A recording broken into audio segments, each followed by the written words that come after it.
All right, episode 3 of Shelf Space is on, and I think we always got our co-host Gina as always. And Gina, you were at Fan Expo this weekend. I was. I'm still going for the rest of the weekend. Yeah. Excellent. How was it? It's Just how was the busy. first? Yeah. It's busy. It's fun. Yeah. Did you see any good guests at the show? I was just there for the comic illustrators right now. For these early preview days, like Neil Adams and David Finch mainly, but all the big celebrities come on Saturday, Sunday. So we'll Oh, see. cool. Well, I think viewers will notice that we've only got one topic in it. It's also a special guest. So let's get right into it. Let's introduce our guest for today. We're very excited to have joining us Mufizal Mokhtar from Hello, H. hi guys. How you doing today, Mufizal? Hello. Good, good. It's a little bit of a delay, but I think we'll manage. Yeah, I think it's okay. So you're joining us all the way from Singapore today, where you said it's nice and hot as usual. Yeah, it's nice and boiling hot all day, every day, all year round. Yeah, when I was there last year, I just about died. I really did. Hey, Just that's my about. kind of weather. That's my kind of weather. Yeah, I don't know, man.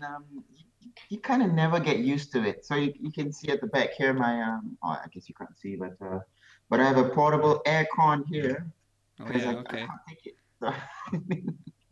So, But I would still take that over the Canadian winters anytime.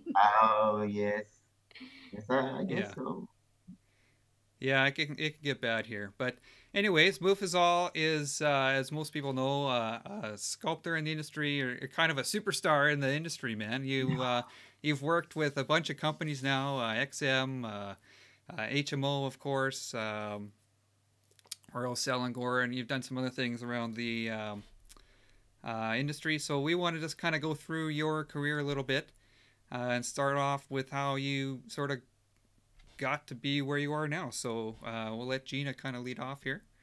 Yeah, so I think just to start off the interview, can you describe your education and your sort of art training? Did you get any formal education? Did you go to a certain art school? Yeah, okay. So first of all, excuse my voice. Too much partying last night, but I'll try to speak up as much as possible. So first off, I never had an official art education in a school per se, but I am still a student actually, and I'm always trying to learn the latest and the newest techniques and the newest art philosophy and all that. But it all started when I was really, really young. I started to, as what everybody does. I don't know. I hope everybody starts to draw on walls, and everybody starts to play with Play-Doh when they were really young, and I just kind of never stopped. So when it came to finishing school and starting out a college, I was asking my mom, say, Mom, I really like art and I want to go and learn art. And then she said, my late mother, she said, why do you want to go and learn art when you've been doing art all your life? That's something that you have naturally. Why don't you go and find something you don't know and find something you to learn that you never you actually want to learn? I said, yeah, but I want to learn art. I know, but it will come in later. Don't worry about that. Go and learn something that you will not have learned otherwise. So I said, okay, fine. I have some interest in music, so I went to learn audio engineering. Oh So I'm wow. a Okay. qualified audio engineer. Oh, nice. Cut a long story short, my audio engineering career went about four years, but all along that time I was doing my art at the side, doing freelancing. At that time was 3D Studio Max, way back then. And when you wanted to render a frame, you sleep at night and then you wake up in the morning hoping the render would finish and nothing would go wrong. But yeah, that was that time was 19, no, it was 2001, 2002. So at that time, after a while, I guess the freelance stuff overtook my day job, where I was making way more money doing freelance artwork rather than doing my day job. So I was starting to waste time in my day job. So I kind of switched career. So I did freelance full time.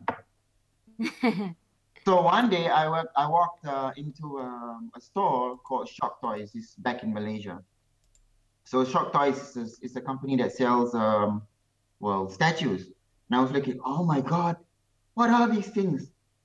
I never knew that these kind of things existed. So look at that super cool statue, look at that super cool character. And then I said, huh, I think I can do this.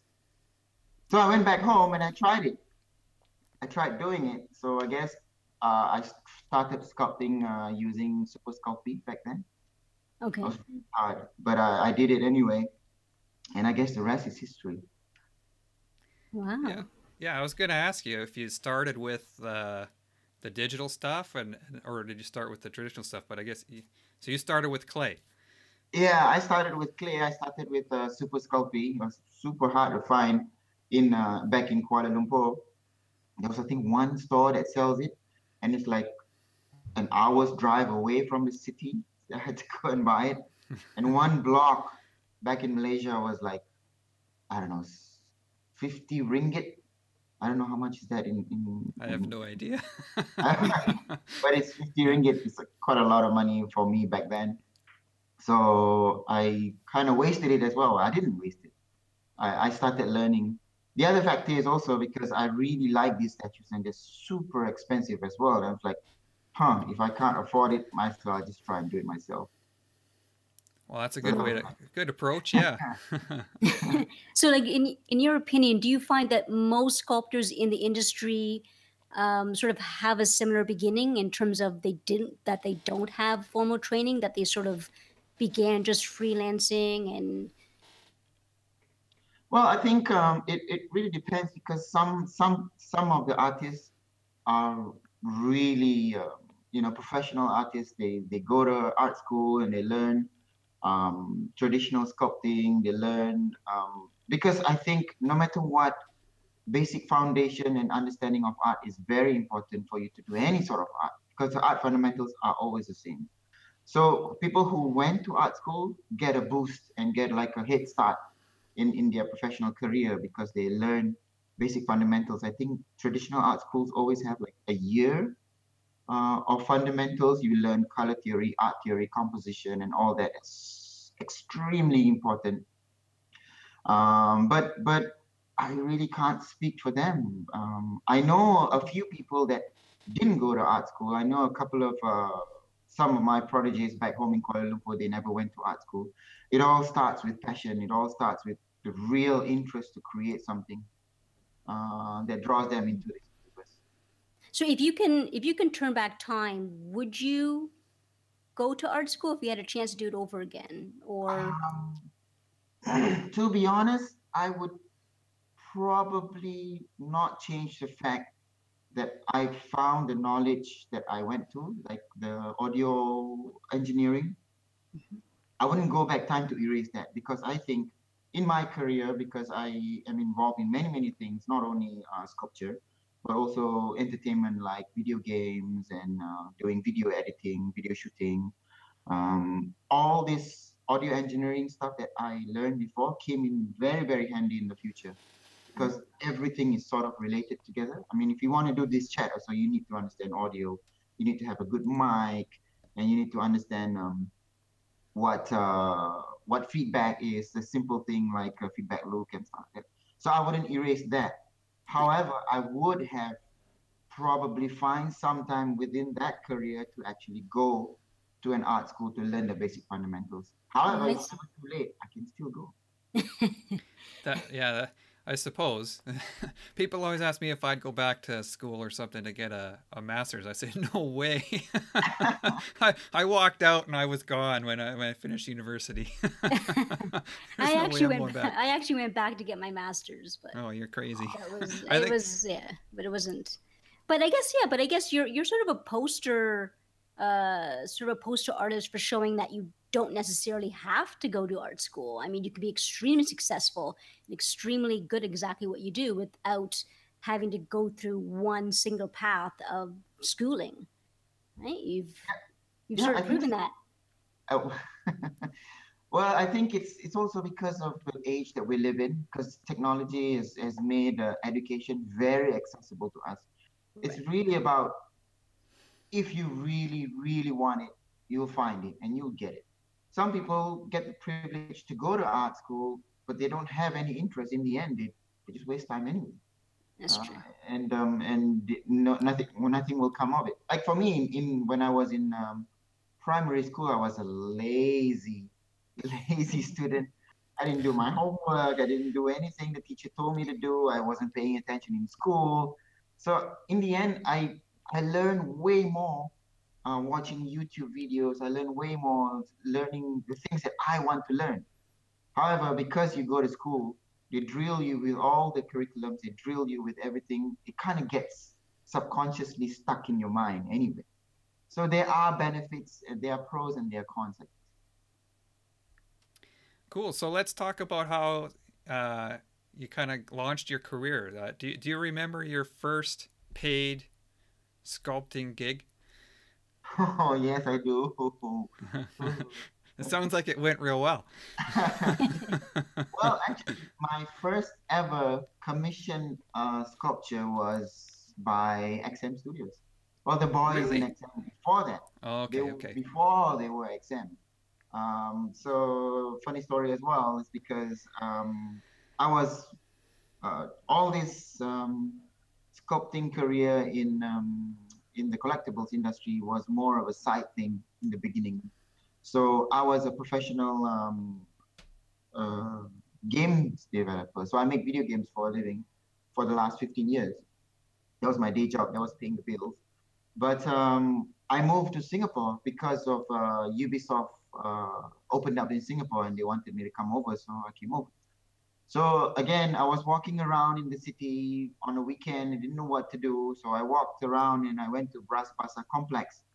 And I walked into this really awesome looking hobby type shop that had collectible statues, and they were doing some customization of statues.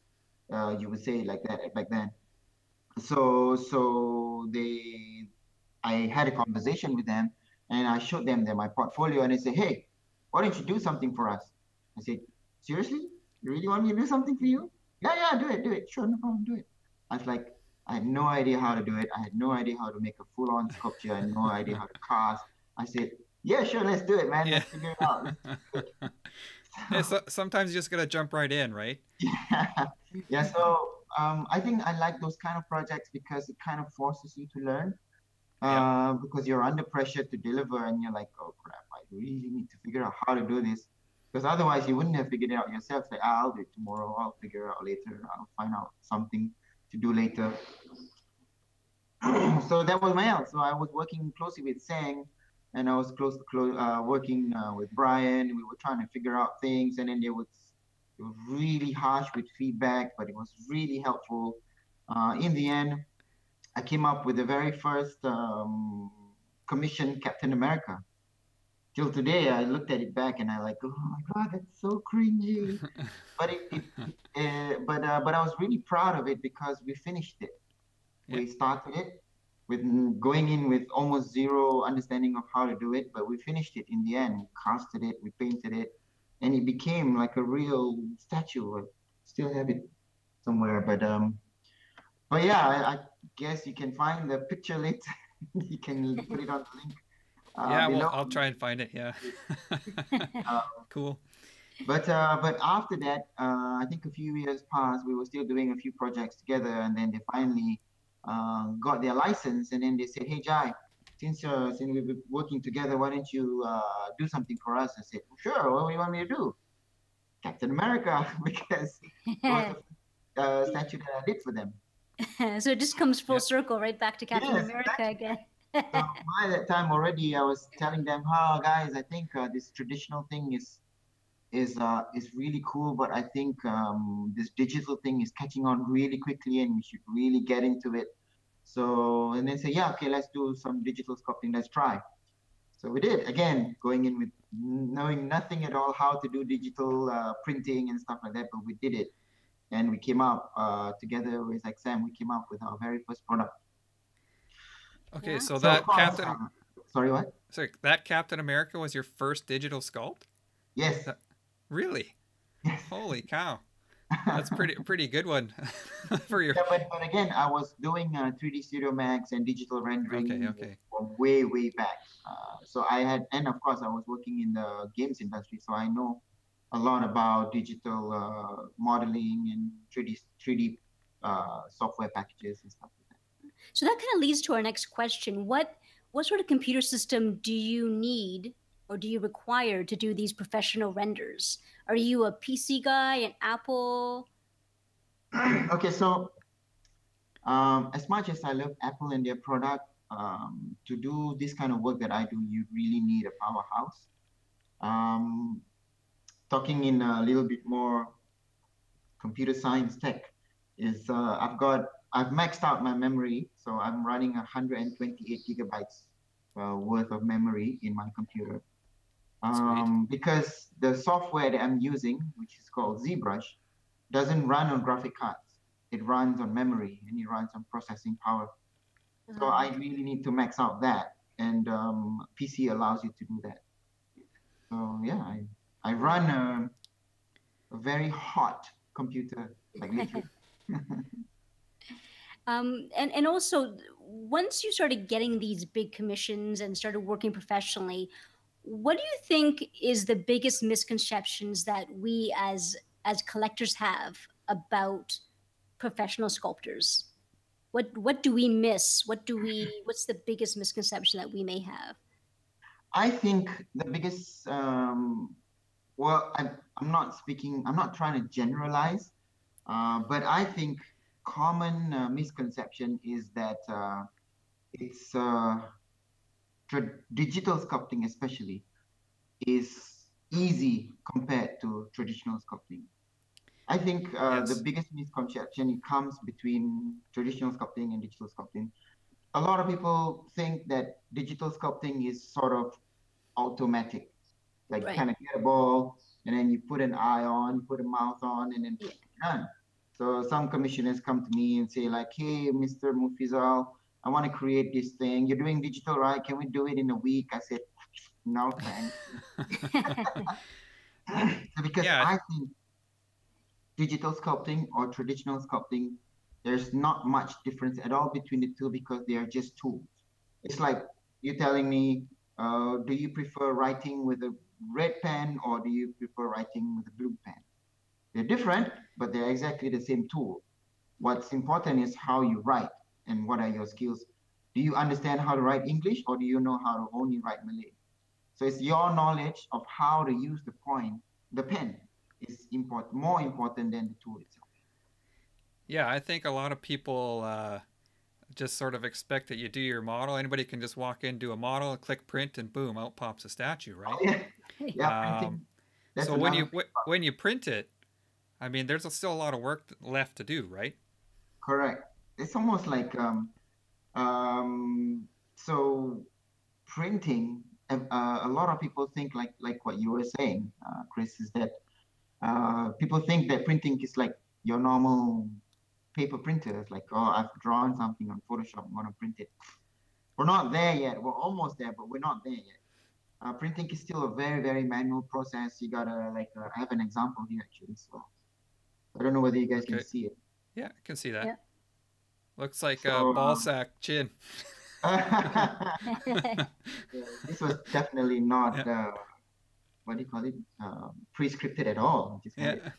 So, so this are called the supports. So when you print it out, it comes out like this. It looks horrible. So you need to kind of prepare it. You need to sandpaper it a little bit, and you need to cut all these things out. So it's a very manual process still. And all your traditional knowledge back then, doing casting, doing molding, all comes very handy when you want to deal with things like this. Okay, this is kind of a real newbie question, but like, what is the material that comes out of the printer? Is it It's like a resin. plastic? It's resin. It's So you resin. just So you sorry, you just pour it into like a jug somewhere and then it sucks it up and what? Like I have no so idea how they work. So try and find something. So imagine okay, so this one. Okay. So imagine this is the bottom of the printer, right? And Yep. then you fill this up with liquid resin. Okay, with Okay. me so far? Yep. So Yep. this liquid resin is light curing, like imagine photography. So you expose it to light, it will cure. So Okay. depending on the power of the light and depending on the intensity of the light, it will cure a certain depth. So imagine Okay. if I take this head and I slice it. Gina, you probably would know how it would look like if you slice it. You will see a cross section of the thing. So that gets projected onto the liquid light curing resin bath on like a Okay. Cool. zero point 0.2 micron layer. Okay. And then it just keeps going and keeps going and keeps going. So that's how they build it layer by layer. That's why it takes about 14 hours to print out this thing. Holy. Wow. Yeah. Okay. So do you said that the technology is improving all the time. Like, do you envision a day when collectors can like just print a statue at home? Yes, Is I that coming? think I'm a firm believer. I actually called it out quite a while back in a few statue groups, and people was like, "Oh, don't be a wet blanket." I'm like, "This is the reality. Is because technology is catching up, and I think I give it again. It's not a web. I think it's a really cool thing. I think in 5 years, maybe 10 years time, collectors can actually have multiple options of buying a digital sculpture from a well-known artist, license, Right. and print it at home. I think it's very, very near. I think you can already start if you go around Facebook, you go around a few forums. The trend has already started. People are already starting to sell digital files for $25, for $30. They're not great yet, but it has given some hobbyist options.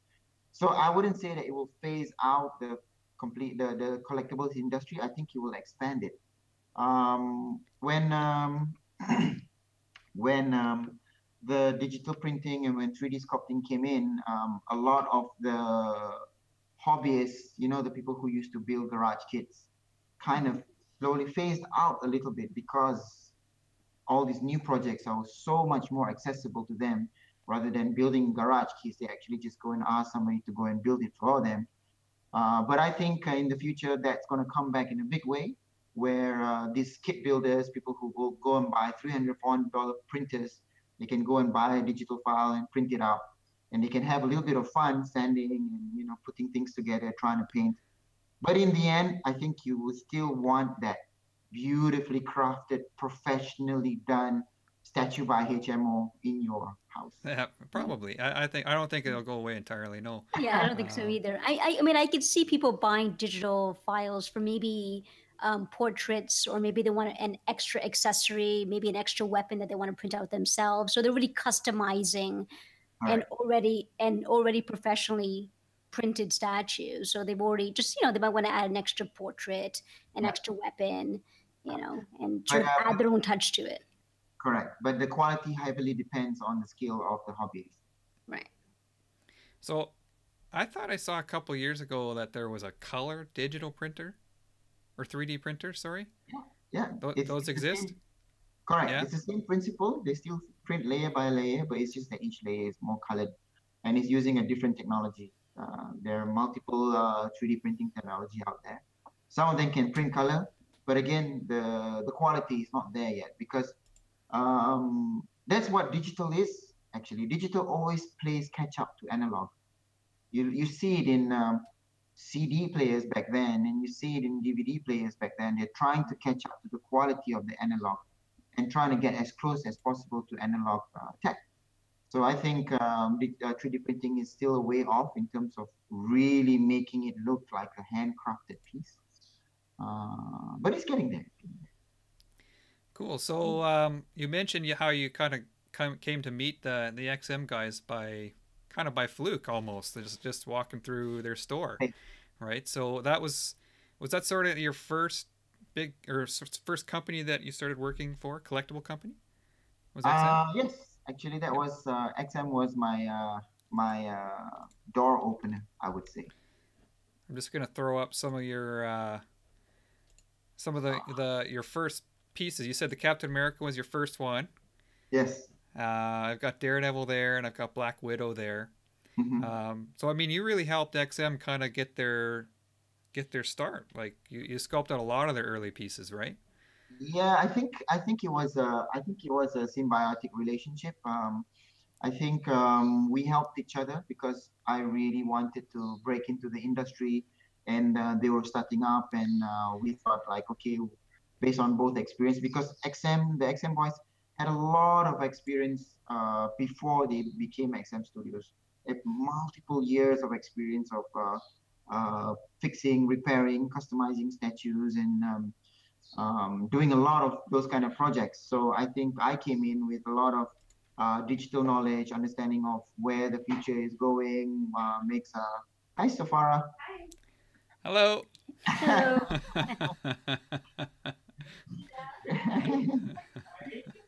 Just came back with the dogs. So Oh yeah. so yeah, I came in with a lot of knowledge of, like I said, digital world, understanding where things are going, sculpting knowledge, what characters to well, they chose the characters, how to depict the character, kind of what direction to go. But yeah, it's great times. And I think it's still going on right now. Actually, we have a lot of discussions on the side in the background with the XM boys, so where the industry is going, what we're going to do next, and stuff like that, which is all secret. Yeah. So was there? Is it? Sorry, Gina. No, no, no, You go. no. I was gonna ask you. So you did a lot of their early characters for them, but was there a character that you wish they would have done that you could have done yourself? Like, Could you rephrase the question? was there a character that you wanted XM to do, but because you never got a chance to do it? Like, Oh, like a piece that I would have loved to sculpt for them. yeah.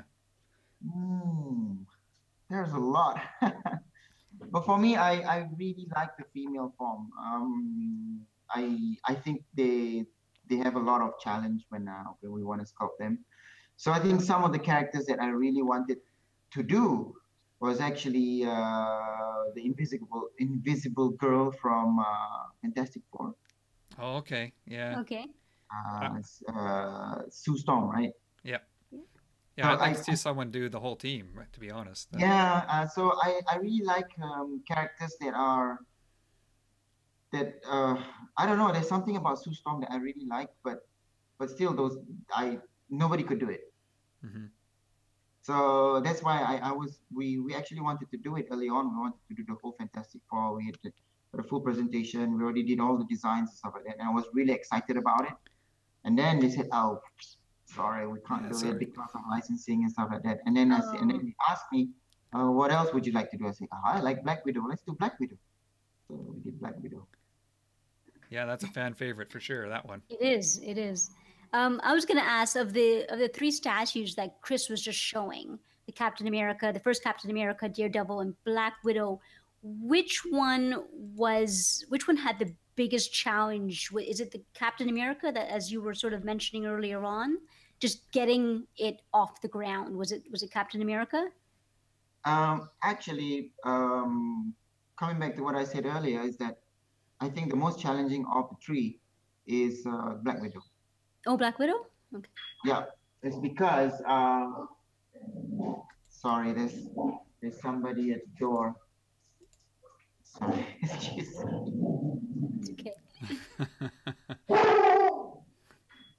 They don't like visitors. Sophie. So sorry, guys. That's It's no okay. problem. What kind of dog is that? Oh, that's a Saluki. Okay.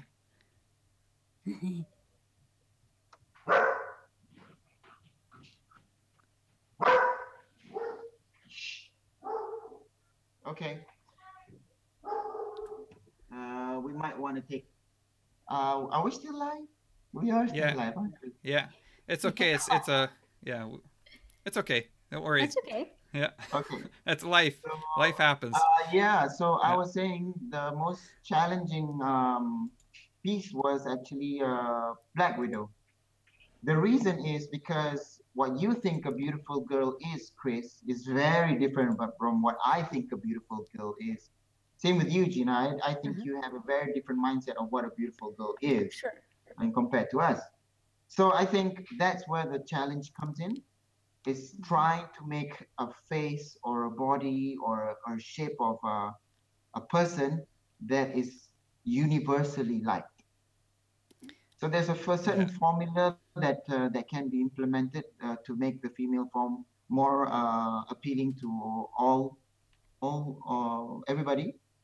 But back then we didn't know that formula, so we were really struggling trying to get everybody to agree that's a beautiful girl. Right. Hmm. And Cool. that was XM Studios' first female statue. Am I correct? I think so. I That they think so. produced? I think so. Yeah. And they did a collaboration with one of the most stunning female artists, which artist that draws females, is Arjun. Yes. Oh, did he did the concept design for that? Yeah, he did the concept art. Oh, cool. Okay. So another company you're working with these days is Royal Selangor. You're doing a lot of their little pewter figures. Yes, so yeah, Royal Selangor is I actually have one here. Uh, See, again, it's not pre-scripted at all. Yeah. I love these So statues. That that so that's there's pretty something cool. else, aren't they? So yeah, Royal Selangor is it's a little bit of a home pride thing, I guess. Because Royal Selangor is they've been around for like 4 generations, I think, 4 generations. So like a long, long time. I don't know how many years are 4 generations, but they're 4 generations long. Yeah. But they're the country's pride. They were Selangor Pewter before they became Royal Selangor. So Selangor Pewter built and made pots and pans and utensils, some collectible gifts back then. And then the Sultan of Selangor, which is a state in where I live, appointed them as the royal pewterer. So they made all the royal uh, gifts, I guess. So that's Okay. when they called Royal Selangor. So back then, again, when I was doing all those sculptures, trying out things, thinking that was the greatest thing on earth, approached them and asked them, like, hey guys, can I do something for you? They never replied at all. So at some point, I think 2 years back, Alan Kwa, which is one of the comic artists one of the comic artists back home in Malaysia, contacted me and said, "Hey, Royal Selangor wants to do a project with DC and Marvel." I was like, "Yeah, man, Yeah. Ah. let me do it. I'm Yeah. okay. I'll do it. No problem." So yeah, I started that project with them and it's still going on. So I again I brought because they were doing lots of traditional sculpts before, and they're doing lots of traditional sculpts before, and I introduced them to the world of digital sculpting and 3D printing. Oh wow! So So you're the one that actually began and showed them sort of digital sculpting and correct. with their wow, that's amazing. And your So first statue with them was the Batman from their DC correct, line, right? Batman, correct. So what I did was I combined because they have amazing traditional sculptors in Royal Selangor because everything they do is they do in-house. So they have a huge facility with artisans working. Everything is manual. But I think I told them like you can actually come into rapid prototyping and speed up your prototyping process, get the approvals much faster, and you can pump out a lot more stuff quickly. So they said, okay, sure, I'll give you a shot. So that's what I did. I introduced them to the world of digital sculpting and I helped the process out. I created this pipeline for them. And yeah, um, turned out really well. And they're coming out with some awesome stuff. I think the collectors will like it. They're continuing on the Marvel line. I think Yeah. it's going to be great. Cool. So when you're sculpting those statues, uh, because there's no paint design needed. I mean, it's just going to be a metallic statue. Is there any sort of special considerations that you take when sculpting those statues, since they're not going to be painted? Yes, actually, it's a real challenge for that one. It's because they can only play with a gradient of grayscale. So they can play with black, Right. white. So white is considered shiny silver, or very chrome type thing, is the lightest value that you can get. So we do take that into consideration when I do it. So for example, Batman's a bad example. So for example, Thanos, for example, he has a dark outfit, right? And he has gold trimmings, and he has gold, what do you call it, boots and stuff like that. So we take it into consideration. Like say, I want to create a dark looking shirt or costume, so I'll put texture on them. So when they actually wash it, the dark texture will stick, and it will look Ah. like dark. And then all the polished part will be lighter, so it will look like there are colors onto it. So it's all the same for the rest as well. If you see their little Captain America, all of that is considered into. Yeah. So Wow. what about the material? It's pewter, obviously, as we mentioned. It's a little different than the resin and the polystone that most collectors are used to. Do Correct. you have to change your style in any way to like dial back the details or change the way you detail stuff to make it Yeah. show up? I think it's aligned with what Gina was asking earlier, is because the detail is driven by the color that we want. So the more fine texture you put in, the darker the finish will be, and the less detail you have, the more brighter it will become. So everything is done on purpose. Like if you see a statue that I didn't do any texture on, that's because they wanted it to be light, not because I didn't want to put any texture on it. So that thing is something that we had to re-engineer and rethink about how to sculpt. Also, these things are smaller, um, and when you sculpt small stuff, you cannot put really fine details because at the end it will not come out. And lastly, metal shrinks a lot. So a lot more than resin, because pewter is an alloy, a combination of tin and silver. So it shrinks a lot. So what we need to do when we're sculpting that is that we need to make them a little bit fatter. So when I Ah. sculpt them, I kind of make them fat. So when they print, after it's been casted, it shrinks down to normal size. Uh-huh. Yeah. Okay. Yeah. If we can jump back a little bit, something I forgot to ask you is Yeah. when you're sculpting, like doing a digital sculpt, um, it's you're looking through a window on your computer, right? Yes. Like, does it distort the image at all? Like, do you ever have trouble when when you print something, it doesn't quite look the way you thought it did on screen? That's a really good question. It's like I think that's another misconception, is that when you're doing 3D sculpting, it's not actually 3D, it's 2D, because your monitor is flat. It's a Yeah. 2D, no Yeah. matter what. It just gives you an illusion of it being in 3D. So yes, it is very uh, it distorts it. So that's why I think sometimes people who are a little bit more inexperienced and new to the digital sculpting, they cannot yet anticipate how it will look like after it's being printed and it's being produced. So you kind of learn, and with experience, you kind of understand what you need to compensate for. For example, like there are multiple ways of looking at it through the program. There's the perspective mode, and there's the orthographic mode. I'm not sure if you guys know what orthographic means. It just means that there's no perspective value. So it looks flat. So you Okay. Okay. kind of have to switch back and forth. Imagine if you have a camera of like 600 telephoto lens, and you zoom in really quick, really, really in, it kind of flattens the whole image. So you Okay. kind of have to switch back and forth in between. Hopefully, when you print it out, it turns out the way you want it to turn out. That's why it's always useful for a digital artist to have a printer at home to at least test out your printouts and make sure that it's correct and it's proper. So have you ever done one where you printed it out and it was like, okay, this is garbage. I just have to like start over, or Oh, all the yeah, time, man. yeah, All the time. okay, All the time. So it's an iterative process. okay. So we mentioned your gaming background earlier Hmm.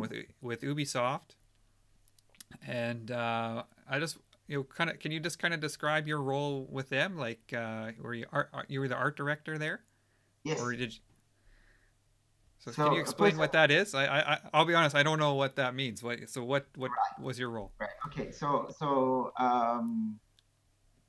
just briefly, just to get a running start of where and how I got in, being a person that had no formal art background, it was quite challenging to break into the industry as well.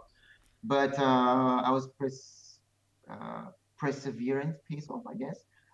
Remember, I was doing all those digital renders. I had to sleep in the morning, wake up at I sleep at night, wake up in the morning to see hopefully the renderings would turn out well.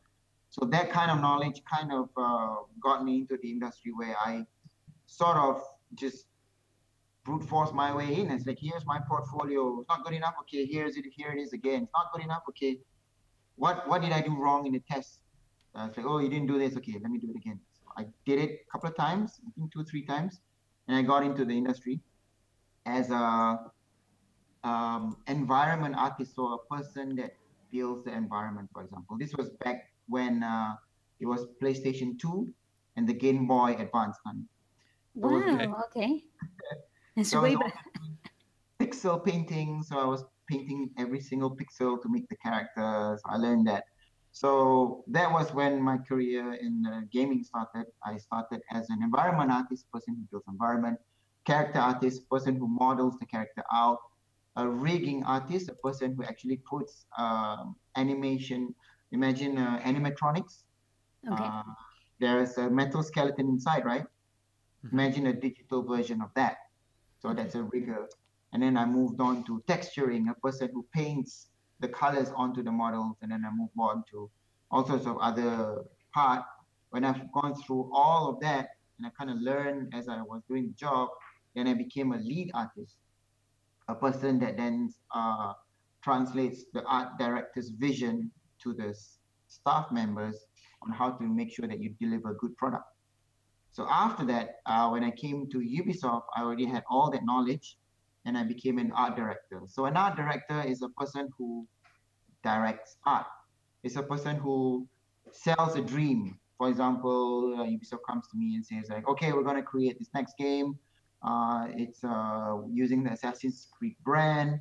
Creative director says it's going to be a pirate setting. So I'm saying, oh, okay, cool, pirate setting. So what I'm going to do is I'm going to go and find references. I'm going to find materials, concept art, draw concept art, and sell this dream to the team of creating Assassin's Creed Black Flag, for example. That's what I do. okay. So you had to say, okay, we need to do a pirate version of Assassin's Creed, and here's why, and collect all the imagery to sell it to them. Correct. And here's why, and here's how you do it. For example, like Right. this is what you do to make sure that all the artwork is consistent throughout, the art style is consistent, and everybody knows how to do it. It's almost like I'm trying to teach you, Gina, and you, Chris, how to draw the same picture with a huge time difference. So, just to jump on to Chris's question, and this might sound silly, but so do you have to be an artist to be an art director? You have to have a good understanding of art to be an art director. What does that mean to have a good understanding of art? So art fundamental, like I was saying before, art Okay. Yeah. fundamentals, Okay. color theory, composition rules, understanding of world building fundamentals, all that proportions is critical knowledge when you want to become an art director. Okay. Because an art director's job is to make sure that everybody understands why a certain picture looks good. You need to Okay. be able to break it down to its most um, basic form and explain to people, okay, so this particular statue looks great because the proportion is really, really spot on. head's not too big, the body's not too small, it's not too tall, the legs are not too long. So that's why you need to have a good understanding of art to be a great art director. But being a good artist also helps. It's like you're being a barista and you like to drink coffee, so it helps. Okay, cool. Mhm. So are you a gamer yourself? You play lots of games? I think that's I think my hobby is the one that gets me into trouble all the time. So I used to collect toys. I couldn't afford major statues, so I started building statues on my own. I was a huge gamer, wasting. You remember I was saying that in school I wasn't paying attention and I wasn't listening to this, doing my homework just because I was playing lots of games at home. And my Hmm. mom said, my late mother said, like, keep playing that game because that game's gonna feed you later on. As a cynical joke, but in the end, it turned out to be It kind of true. did, yeah. You were right, Mom. So listen, Thanks, we mom. we we have to ask you the most cliche question, but what is your favorite game franchise from Ubisoft? Oh, from Ubisoft. Yeah. So I think franchise from them is actually the Rayman franchise. yeah. Okay. I used to play that all the time back then. Rayman, like the But old after, Genesis game. yeah, and Yeah, they okay. relaunched it as well on the Switch, right? I don't know. I don't have a Switch, but I had a Genesis. I know that. Oh I no know no, that version of it. they relaunched it on the Vita. Uh, at some point, they relaunched it on the Vita. Then they already Okay. had also had a version for the Switch. Somebody's So, bike. yeah, I was gonna say, someone it's take your from bike my from out front. Yeah. it's from my end, yeah. Okay. So Oh, yeah. So but if you ask me what my proudest achievement and what my the most amazing franchise they have is actually the Assassin's Creed franchise. It's a very powerful fantasy and a very powerful franchise for them to have, and it can it every time they come up with a new game. It's a fresh new experience, almost like a completely different game, just using the same franchise. So I think Assassin's Creed 4 Black Flag was my proudest achievement. Ah. cool. Well, okay. If you had to pick just any game that you like growing up, what was your favorite game to play? Sorry. From What was your from favorite from any game? company, yeah. From As any a company, Final Yeah, Fantasy 7, hands down. yeah. Yeah. Yeah. I I started it. I never finished that game. It was too hard for me. Yeah, Actually, you never finished Final Fantasy, you just kind of abandoned it. yeah. That's what I did. Because Just at the end of abandoned it. it, you kind of finish all the story and you still can go around in the world doing stuff, but then in the end, you kind of like, okay, nothing else to do. So you just leave it. But Okay, yes, so Final Fantasy 7 was one of my most favorite game, the game that I spent most time in. okay. Do you want to move on, Gene, or do you have anything else about the Yeah, video let's game side let's of things? no, let's we can move on to Okay, so we're just good gonna topic. we'll wrap up. We'll talk about your current career, and that's HMO. So you guys have the Singapore Comic Con coming up right away, and Yes, so you guys last year was pretty cool. I'll just throw up some pictures from last year so people can see. Just give me 1 second here. This one here. So this is you. It's beside Crow King last year. yes. Um, that's a huge statue. I got to ask you. Do you have any updates on that one? Is he coming along? Yeah, so I think we threw up an updated video last month. So that statue is absolutely challenging to do. But yes, we have a few updates. The statue is already being worked on. All the casts are done. Right now, what they're doing is they're putting the statue together. We'll send up an updated video soon, probably next week, to show some pictures of the production. But we are hoping to be able to deliver it. We wanted to deliver it in the month of August, which is this month, Well, which is yeah. just It's still passed. it's still August here, so you still have time. So we wanted to, but then we did a few QC runs and we were not happy with the quality, and we thought that okay, let's just take a few more, a few weeks to actually really refine it. and then we can start shipping them out by batches. I think it's Yeah. because of all these kind of complex projects, for example, like croaking and Morrigan, very complex pieces to do. That's why we ship them out by batches. I mean, even like you can see some of the companies doing this as well, like really, really complex pieces like the Hulkbuster, for example.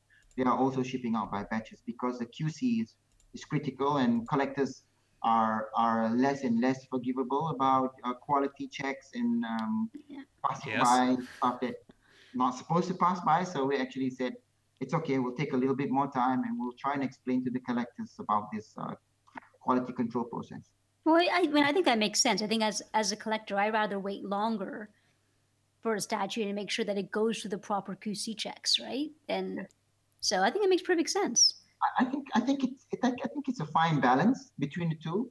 Um, at some point, you need to say like, okay, this is starting to not make sense because as a business, you need to really push these pieces out. But as a collector and an artist, you don't want to let them go at all. Right. It's like, it's not good enough. And then business are going to say, you got to let it go because you have to let it go. It's like, but it's not good enough. So it's a fine balance. And then after a while, and then there are a few collectors that keep asking, where's my stuff? Where's my stuff? Right. So we need to find that good balance. So I think shipping them out by batches is a good balance. So okay, so here's another picture from last year. This is probably my most liked picture here. It's one of sorrow. Yes. I don't know if can you see that? Yes, I can. Yeah. So is this? I gotta ask. Did you get the nickname the Ass Man from this statue, or did this just kind of reinforce the nickname? I think the X-Men started with Black Widow. Oh, okay. Mr. Bum Bum. Okay. Yeah.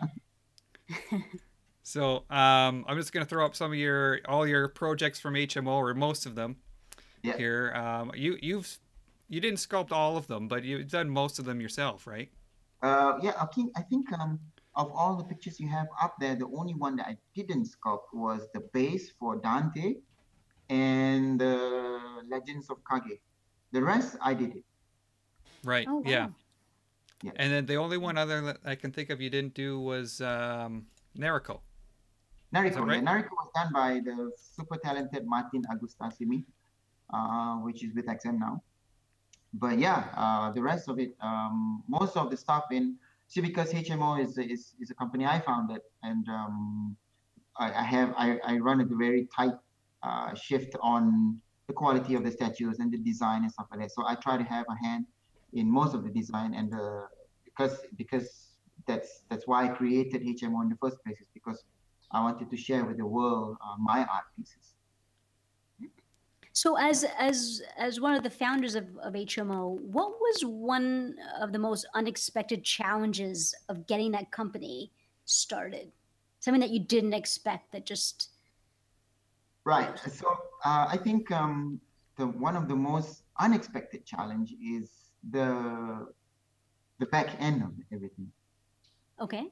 The fantasy of running a statue company is amazing. You get to sculpt all the time. You get a lot of FaceTime with collectors, and you can create beautiful pieces. You can dive into the comic world or into the video game world, and you kind of live in that man cave space, for example, is what the fantasy is. But the reality is very different. The reality, the back end of it is something that I anticipated, but I did not expect it to be so difficult. The QC process, the production process, the working with the licensor part, to make sure that we keep collectors happy with the quality of the pieces, the consistency, all that.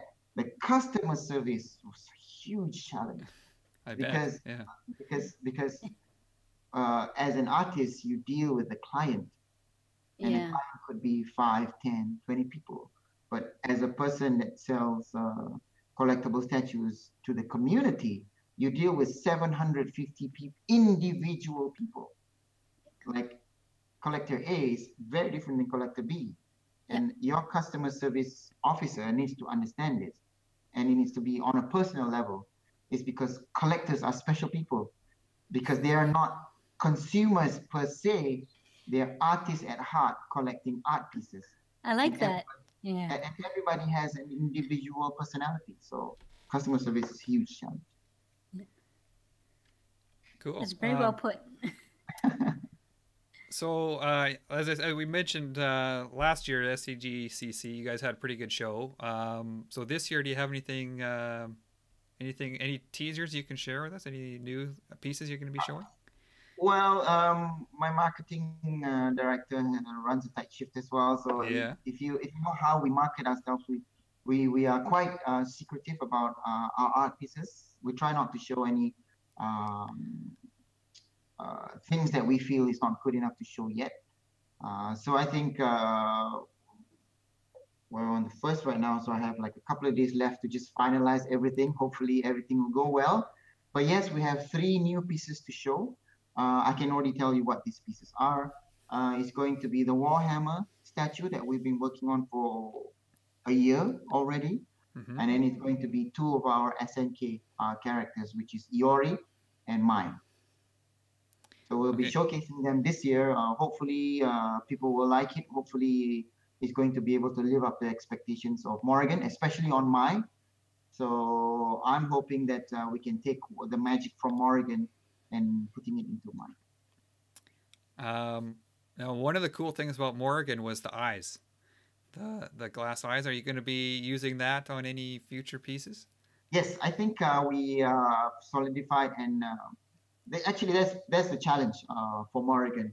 I say Morgan was a challenging piece. People say like, oh, it's so simple. There's not much detail, but I think the engineering is the biggest challenge for Morgan. The eye, how we do the legs, how we do the wings, and making sure that the face doesn't shrink. All that technicality is the one that's challenging for Morgan. But I think we've solidified the technique and the production process. So it has become a viable product that I think we will put throughout all our pieces, even the male pieces will have these eyes. Oh, that's cool. Yeah. I thought it looked fantastic, just even on that early prototype that you had. Yeah. The piece I'm really looking forward to seeing is the Warhammer one. Yes. Well, because we have those shops here, the games workshops, and I walk by Mm-hmm. them and I see that, and I want to get into that, but I know that if I buy even one of those figures, I'm in. Like I'll have a room full of them within a week, right? Like I just can't. I know I can't start that. So I'm Yeah. excited to see that this statue because I've always loved those the look of those characters. Yeah. I think there's a term in the Warhammer community is called plastic crack. Yeah, yeah, it would be for sure. Yeah, Um, because some people because the Warhammer people are very hardcore. They're extremely hardcore. I mean, their life revolves, resolves yeah, yeah. around the Warhammer universe. Some of them go to the hardcore, like they measure their income based on how much plastic crack they can buy and stuff like that. So they're really into it. Hmm. So as you know, with the hardcore fans, it's hard to please them, but we Yeah, try. So this Warhammer statue that we've been working on, Fat Games Workshop. I'm not just saying this because I have to. I'm saying it because it's true. yeah. Games Workshop is a fantastic licensor. They're fantastic. They Good. That's provide good. you as much support as they need to. So like for example, Space Marines, right? Hmm. They have this big bulky armor, but I don't know how they look like inside. So I asked Games Workshop, and Games Workshop like, okay, let me draw it for you. Let me figure out how it looks like inside. So they created a whole concept art just to show Okay. us how it looks like from the Wow. inside. Oh, cool. That's So pretty cool. yeah, and then references, examples. We have constant video calls to them. They will explain to us, guide us through every single detail of the statue, because they know, like creating a Warhammer character is like almost like creating a Star Wars character, like a Boba Fett, for example. Every scratch has needs to be there. The Yeah. measurements of the eye needs to be correct and all that. Plus, on top of that, what's really exciting about the Warhammer is that we work with Warhammer painters. So the Okay. person that's painting the Warhammer, or just designing the paint for the Warhammer, is from a miniature painter. very professional miniature painter that does this full time. So we can try to make sure that it's a big thing, right? The Warhammer painting style is a huge thing. So Yep. we Yeah. try to infuse and blend the two together, like the paint style for somebody like James TCE and the paint style of a purist Warhammer painter, and blend them together to make something truly unique. So for that license, I mean, collectors that are into that universe, they like it because they buy the pieces, they paint them themselves, they assemble them themselves. With a statue, it's all pre-painted. Like, do you see a challenge getting them to buy into that type of collectible? I think they are the market that we're going for is for somebody like you, Chris, Okay. who loves the universe, who really always wondered what it is, but don't really want to buy and spend time painting those plastic figures and getting into it. So they are, because the franchise has been what 42 years old. So there's a Okay. lot of really old school players that I don't play anymore, lots and hundreds of thousands of That's them true. Yeah, that I used to guess. play Yeah. but don't play anymore. But they still love the universe. They read the books. They watch the videos. They watch people play, but they don't play anymore. So these are our target market. These are the people who we want to bring these statues back to, because we're doing all these classic characters. Awesome. Yeah. Makes sense. Yeah. So the Singapore Comic Con is next weekend. So Yes, everything will get revealed soon, and good luck at the show. I hope you guys have a good showing, and everyone is excited about seeing your stuff. thank you very much. We're excited to show them as well. I mean, like anybody who's coming down to STGCC next week, just make sure you pop by, say hello, have a little chat. I mean, no obligations, nothing. It's just more of all these conventions. I always see it as an opportunity to meet the collectors more than to sell anything, because we sell our stuff online. We don't really sell them on the show floor. But I always love these shows because it's an opportunity to connect with the collectors, to gather feedback, to actually meet the people you talk to online all the time, and just basically have a great time. Yeah, it's a really cool convention. It's a little smaller than some of the other ones in the U.S. and that. So you have a chance to stop and chat with people like Yes, yourself, right? So yeah, I thought that was pretty cool when I was there last year. yes. I hope to get back and not have heat stroke and jet lag. I was a zombie Yeah. when I was there. Actually, I still have this with me. So I got Oh this from yeah, right on. I got this from Yeah, Thank you very much. But yeah, I awesome. remember.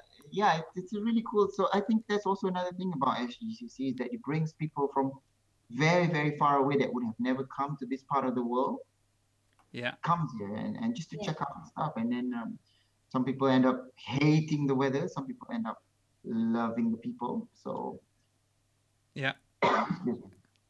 Yeah, it was a cool show. So, Gina, anything left to? Just one last question. Sure. Why is HMO your passion project or your passion company? What makes it your passion company? I think what makes HMO my passion and why I created HMO in the first place is because I really wanted to bring innovation and bring new things to the industry and to the collectors.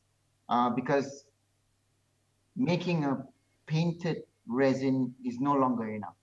You need to always try and bring something new to the table. So if you look at all of our products, there'll always be a breakthrough, something new, something completely you didn't expect. For example, Morrigan's eyes, Morrigan's parallax skull base, and then the breakthrough for the busts was the complexity of the snakes and the glass eye again, and all these breakthroughs that we bring, and you will see these breakthroughs, new stuff for Mai and Iori as well. So I think I wanted to bring that. So this is why HMO was created. I wanted to bring innovative stuff Even with the HX project back then, we wanted to bring something completely new where you can actually use augmented reality to see effects on the statues. So those are the kind of things that we want to bring. But also we want to actually make sure that the fundamental is still there. We don't innovate for the sake of innovating. We innovate because it elevates the art. Yeah, I think that's definitely something that's getting noticed. Certainly, I've noticed it, even with a character like Mega Man, who's a pretty basic looking character, right? Like he's from the 8-bit world, and you Yes, took him and you give him the tearaway armor yes, with all the robotics underneath. I mean that's just that was a really cool feature on that guy for sure. So yeah. every statue you guys do, I'm starting to look for something new that you're doing with it. So That's good. That's good. yeah.